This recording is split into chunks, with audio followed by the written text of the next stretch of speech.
Severe weather warnings across Queensland, heavy rainfall, flash flooding, a tropical low developing in the Coral Sea. That's what we're re-looking at this weekend and into next week. I've examined the latest data from the Bureau of Meteorology, analysed the current atmospheric setup, and looked at what multiple forecast models are showing. This system deserves your attention. Not panic, but attention. Right now, conditions across Queensland are already uncomfortable. Mount Carbine hit 34 degrees at 10 a.m. with 85% humidity. That's extreme heat with moisture in the air, making it feel even worse. Far north Queensland has been dealing with stinking hot conditions all week. Darwin has copped solid rain since 6 a.m. this morning with no signs of slowing. Meanwhile, southeast Queensland from Brisbane down through the Gold Coast has been oddly dry and hot with humidity, but bugger all rainfall. That contrast you're experiencing is about to shift as moisture from the Coral Sea interacts with an unstable atmosphere across the state. Let me walk you through the meteorological setup first, then we'll break down regional impacts and what you need to prepare for. The synoptic pattern shows a weak tropical low-pressure system developing in the Coral Sea, roughly 500 kilometres east of Cairns. This isn't a cyclone. Let me be clear on that. It is a tropical low, which means sustained winds below 63 kilometres per hour. But that doesn't mean it's not significant. What makes this system concerning is the moisture it dragging on shore combined with an unstable air mass already in place across Queensland. Sea surface temperatures in the Coral Sea are sitting at 28 to 29 degrees Celsius. That warm enough to sustain deep convection and heavy rainfall.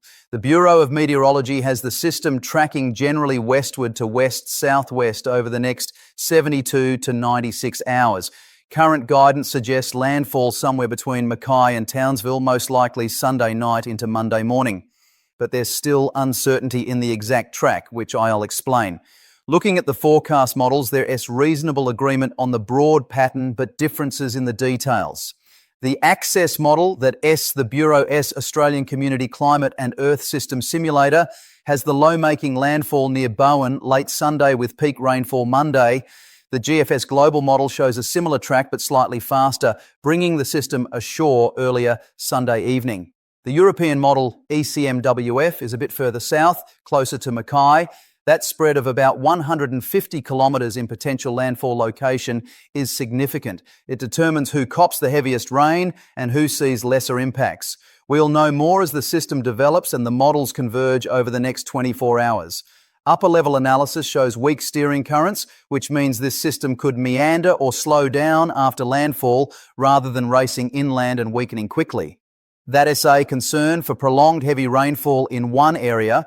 The forecast rainfall totals are what grab attention here. The Bureau is calling for 100 to 200 millimetres widespread across central Queensland and parts of North Queensland from Sunday through Tuesday. Localised areas could see 250 to 300 millimetres, possibly higher in orographic enhancement zones where the moisture hits elevated terrain. For perspective, 100 millimetres is a solid rainfall event. 200 millimetres in 48 hours starts getting into flash flooding territory, especially if it falls on already saturated ground or in short, intense bursts rather than steady rain. Some areas desperately need this rain. Emerald Dam went from 16% to 21%.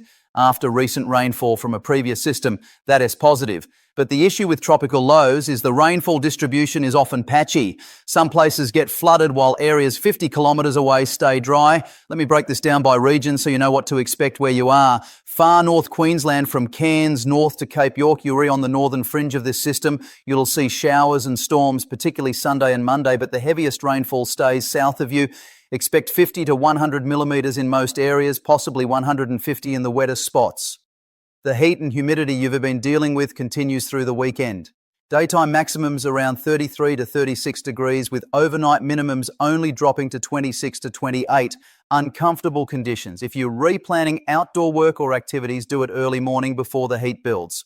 Townsville and surrounding areas in North Queensland, you're in the potential impact zone. This depends heavily on the exact track. If the low comes ashore near Bowen, as current guidance suggests, you'll see the southern edge of heavy rainfall, 100 to 200 millimetres likely, with the risk of isolated higher totals if training storms set up over the same area repeatedly. Flash flooding is possible in urban areas and low-lying regions. The coastal strip could see strong winds as the system approaches, gusting to 70 or 80 kilometres per hour. Not damaging for most structures, but enough to bring down tree branches and make driving difficult. Monday is the peak day for impacts in your area. Mackay and the central Queensland coast, you rewrite in the firing line based on current forecasts. Heavy rainfall is likely from Sunday afternoon through Tuesday. Widespread totals of 150 to 250 millimetres with isolated falls, possibly exceeding 300 millimetres. River flooding is a genuine concern. The Pioneer River, Fitzroy River system and smaller coastal creeks could all see rises. If you are in flood-prone areas, monitor the Bureau S flood warnings closely and have a plan ready. Flash flooding in urban areas is likely during the heaviest rainfall Sunday night and Monday. Avoid driving through floodwater. If it's flooded, forget it. That is not just a slogan, it is life-saving advice. Rockhampton and Gladstone on the Capricorn coast. You will see rain from this system, but likely less extreme than areas further north. 50 to 150 millimetres expected Sunday through Tuesday. Still enough to cause localised flooding in poor drainage areas, but not the widespread heavy falls forecast further north. Conditions stay warm and humid through the event. Wide Bay and the Sunshine Coast, you on the southern fringe. Showers and storms possible, particularly Monday and Tuesday as moisture spreads south, but totals generally under 50 millimetres. Not a major rain event for you, though isolated heavier falls can be ruled out if storm cells organise in the right pattern. Brisbane and southeast Queensland, this system doesn't solve your dry spell. I know Brisbane has been oddly dry this summer despite the humidity. You've been waiting for decent rain. This system stays too far north to bring significant rainfall to the state southeast. You might see some showers Monday or Tuesday as moisture streams south, but we're re-talking 10 to 30 millimetres at most, not the soaking you need. Inland Queensland from Mount Isa across to Longreach, Emerald and the western districts, rainfall depends on how far the moisture penetrates inland after the system makes landfall. Current guidance suggests 50 to 100 millimetres possible across central western Queensland Monday through Wednesday as the weakening low drifts west-southwest. That would be welcome rain for many of you dealing with dry conditions. But it's still uncertain how much moisture actually makes it that far inland versus falling on the coastal ranges. Now here, where model uncertainty matters. If the low tracks further south towards Mackay, the heaviest rain shifts south with it. Rockhampton and Gladstone would see higher totals, while Townsville might escape the worst. If it tracks north towards Townsville, the opposite occurs. And if the system stalls offshore for longer before making landfall, coastal areas from Cairns to Mackay could see prolonged heavy rainfall with even higher totals. We want to know the exact scenario until the low develops further and the models lock in. Check the Bureau of Meteorology updates twice daily, morning and evening, as the forecast will be refined. Let's talk about severe weather threats beyond just rainfall. Strong wind gusts are possible as the low approaches and makes landfall. Winds could gust to 70 to 90 kilometres per hour near the centre of the system, possibly reaching 100 kilometres per hour in the most intense squalls. That's not cyclone force wind, but it's enough to damage poorly constructed sheds, bring down trees in saturated soil, and create hazardous conditions for high-profile vehicles. The coastal strip from Townsville to Mackay could see rough seas and dangerous surf Sunday and Monday. Wave heights building to 3 to 4 metres, possibly 5 metres in exposed locations. If you are planning boating or fishing, Sunday and Monday are not the days. Coastal erosion is possible during peak wave action combined with king tides. Severe thunderstorms are likely embedded within the broader rainfall. These could produce intense rainfall rates of 50 to 100 millimetres in an hour, damaging wind gusts, large hail and frequent lightning. The atmosphere is loaded with moisture and energy. All it takes is the right trigger to set off explosive storm development. Tornado risk is low but not zero. Tropical lows can occasionally spawn weak tornadoes in the outer rain bands. Keep an eye on severe thunderstorm warnings from the Bureau if you're in the affected regions. Let me put this system in historical context. It's not Cyclone Yasi. It's not even Cyclone Larry. Those were Category 3 and 5 systems with devastating wind damage. This is a tropical low, a different beast entirely. But that doesn't mean it's not dangerous. Think back to the 2011 Queensland floods. Much of that flooding came from persistent heavy rainfall, not necessarily from a named cyclone. Rainfall accumulation over days and weeks, saturating catchments, then one final system tipping them over into major flooding. We're not forecasting that level of event here, but the principle applies. If your local catchment has already had above average rainfall recently, even moderate additional falls can cause problems. Or consider the 2022 floods across southeast Queensland and northern New South Wales. Again, not from a cyclone, but from persistent heavy rainfall in a favourable atmospheric pattern. This weekend, S system 1T reached those extremes, but it shows how tropical moisture and atmospheric instability can produce serious impacts without a named cyclone. The key difference with this event is the uncertainty in location. A cyclone typically has a defined centre and forecast track with a cone of uncertainty. A tropical low is more nebulous. The heaviest rainfall doesn't necessarily fall at the centre. It depends on where the moisture converges, where the atmosphere is most unstable, and how individual thunderstorm complexes organise. That makes preparation more challenging, but no less important. Here is what you need to do based on where you are. If you are in central or north Queensland from Mackay to Townsville, take this seriously. Secure loose items around your property. Anything that can blow around in strong winds needs to be tied down or brought inside. Clean your gutters and downpipes so water can drain properly. Check your emergency kit has batteries, torch, first aid supplies, and enough non-perishable food and water for 72 hours. If the power goes out during heavy rain, you want to be self-sufficient. For those in flood-prone areas, know your evacuation route. If the Bureau issues a flood warning for your catchment, don't wait until water is in the house to leave. Get out early while roads are still passable. Never drive through floodwater. It only takes 15 centimetres of fast-flowing water to sweep a car off the road, and you can see what is under the surface. Washed out roads, submerged debris, it's a gamble you don't want to take. Farmers and those with livestock, move animals to higher ground if you are in a flood risk area. Check water supplies and ensure animals have access to shelter from heavy rain and wind. Secure equipment and fuel storage. Check fences, particularly in areas prone to erosion during heavy rain. If you are travelling through the region Sunday through Tuesday, reconsider if possible.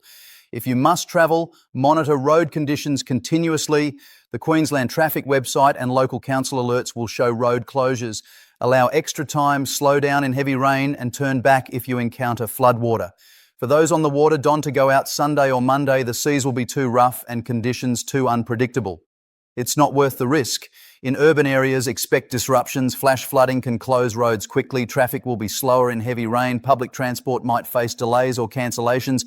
If you can work from home Monday and Tuesday, that's the smart choice. Avoid unnecessary travel during the peak of the event.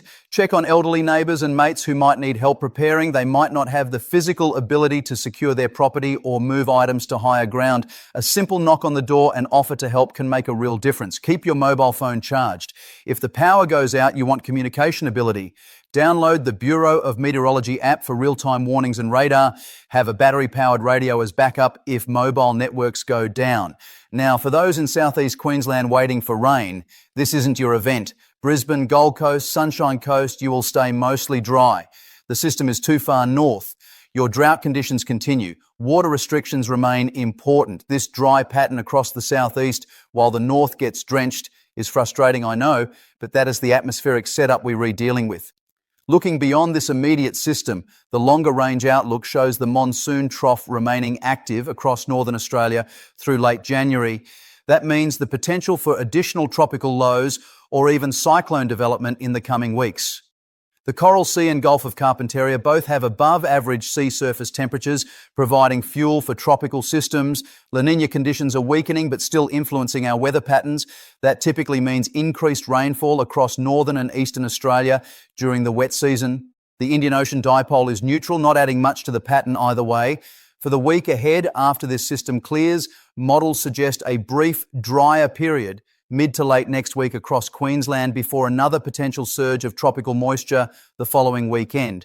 But that S-low confidence at this range, we'll know more after this current system moves through. The bottom line is this: a tropical low developing in the Coral Sea will bring heavy rainfall and strong winds to parts of central and north Queensland from Sunday through Tuesday. Widespread falls of 100 to 200 millimetres, isolated higher totals possible. Flash flooding and river flooding are genuine concerns. Rough seas and dangerous surf along the coast. The exact location of heaviest impacts depends on the system S track, which is still being refined. This is a significant weather event, but not an extreme one. You've seen worse if you've lived in Queensland for any length of time, but it still requires preparation and respect. Don't underestimate heavy rainfall's ability to create dangerous situations quickly. Monitor the Bureau of Meteorology for updates. They'll issue warnings as the system develops. Severe weather warnings, flood warnings, strong wind warnings. Pay attention to those. They read based on the latest data and observations. Stay informed, stay prepared, look after your mates and neighbours, and use common sense. If conditions look dangerous, they probably are. For those in the direct impact zone from Mackay to Townsville, Sunday afternoon through Monday night is the critical period. That S when the heaviest rain and strongest winds are forecast. Stay off the roads if possible during that window. The system should weaken fairly quickly after moving inland, but rainfall can persist for days as the remnants drift west across inland Queensland.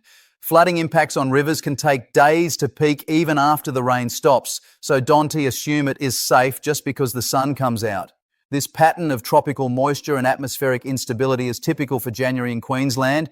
We're in the heart of the wet season up north. The build-up is finished. The wet season S here. More systems like this are likely through January and February. This particular one just happens to be the one we're dealing with this weekend.